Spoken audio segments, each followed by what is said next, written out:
quick points here in the first quarter for Ginebra, and pretty much the same thing that they did start against Coca-Cola. Jai Lewis with the most casual of jumpers.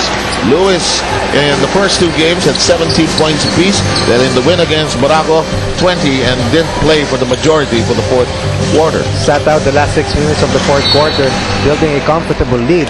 And normally Jai Lewis will opt to take that shot if he comes from the trail post position. But here we see Story turning the ball over, 6-3 here in favor of Ginebra. Coach Ronnie, Barangay Ginebra seems to like going out of town. There are some teams that can't win in certain venues.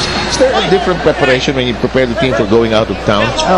You try to replicate the routine, of course, that you have here in Manila.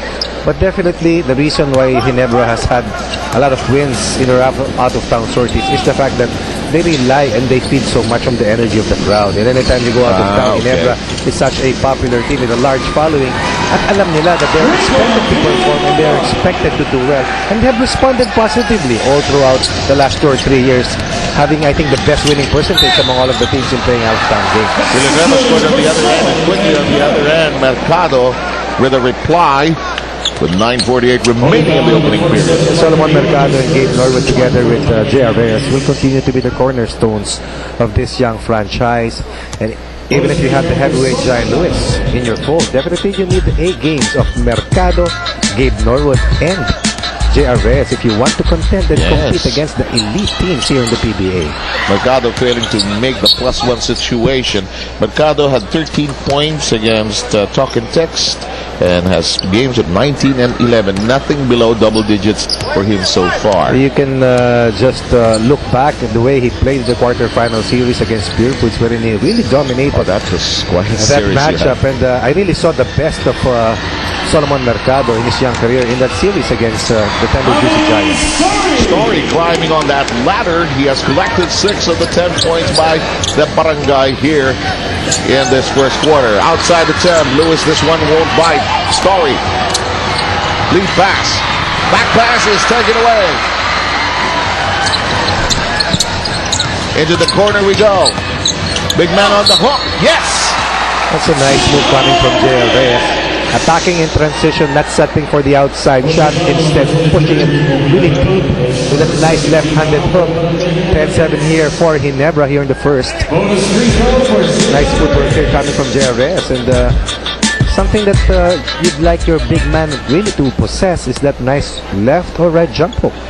Kailangan part of your repertoire. Love those words, ha? Ambiance. Ratatouille. Ratatouille. Pambirata. Kung di mo birthday ka bukas, hindi kita ha. Kaya si Richard, hindi makaganyan. Nakaiwas. Andyan, sa tabi-tabi. Samantala, J.R. Reyes has had a good conference so far. Yep, he struggled in the last conference, in the last Philippine Cup. Definitely not a good conference for him, but ito, good start for him. And as a result, 2-1 ang rain or shine here in this present Fiesta Conference. 15 points against Morocco when they won against that team. In the meantime, the isolation play. Pull up. That won't work for Helderbrand. Tagiwa's version, no bite, and it's in the hands of Mercado. Sol looks ahead. Too many white shirts. 8:35 to go. Inside we go. Big man on a hook. This one will not circle in, and the rebound picked up by Story. Better defense for Enrico Villanueva, not giving the inside position, not giving a deep entry for J.R. Reyes in the shaded area. Story with his 4th rebound. In the meantime, there's a call before the attempt. The likes of J.J. Helderbrand and Marco Diwa, I'm sure, are really happy with the entry of Rudy Hatfield. Definitely when they get more rebounds, they can fuel their running game, and they really thrive in scoring in the open court. Let's see how well these 3 guys will continue to perform, with the fact that they get reunited for the first time after a long while. That is definitely good news for the legions of Ginebra That's fans. Correct. At least what seems like a very healthy team altogether. Again, in the meantime, missed by Villanueva. Lewis picked up that rebound. Here comes Mercado, what he does best. Probably the best finisher in the open court, arguably in quotation marks. And Mercado has fired 5 points here in the first quarter. What you really have to do is jam that ball, but that's easier said than done. It's too quick. Mercado has it. This pop from the outside won't stay down. And the rebound picked up quickly by the masked marauder known as T.Y. Tang. Wow. Sure, ilang na ilang kung siya. Hirap yan. That will work. Could be the sun shining brightly in Victorias. Mercado with a good start. Second three-point basket here for Rain or Shine. And just like that, they are in the lead by 3 points. A fast-moving opening quarter, now down to 7 and 20. Penetration will work. Villanueva challenging the defense of Jai Lewis. 6 quick points here for Enrico Villanueva for the Gin Kings. There's a battle going on both inside as well as in the guard position, with Mercado providing the scoring shock for Rain or Shine. Outside the 10 by Tang. It won't bite from three-point country. Story uncontested. That's his 5th rebound. But it's taken away quickly. Penetration, that's one. Offensive-minded in the last 3 games. First 2 points of the ball game for one-time Rookie of the Year, Gabe Norwood. Ganda na nilalaro ito si Norwood this conference talaga. No game in single digits, 16, 19, and 15 in terms of scoring in the first 3 games.